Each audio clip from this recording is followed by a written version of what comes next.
આજે આપણે તું મારો ગુણક અને હું તારો અવયવ આ ચેપ્ટર ભણીએ છીએ. એમાં પહેલી પ્રવૃત્તિ છે કે ભાઈ એક ભૂખી બિલાડી ઉંદરને પકડવા માટે દોડે છે. હવે ઉંદરભાઈ એક વખતમાં કેટલા પગલાં કૂદે છે? અને બિલાડી કેટલા કૂદે છે? બિલાડી અત્યારે કયા અંક ઉપર છે? અને ઉંદરભાઈ અત્યારે કયા અંક પર છે?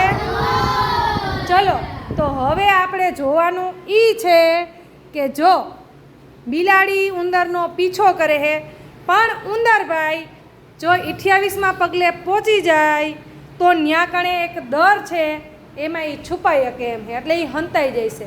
પણ એ પહેલાં જો બિલાડી એને પકડી લેશે તો ઉંદરભાઈ ગયા. તો હવે જોઈએ ઉંદરભાઈ બચે છે કે નથી બચતા, શું થાય છે? ચલો જોઈએ. તમારે બધાએ કૂદકા ગણવાના છે.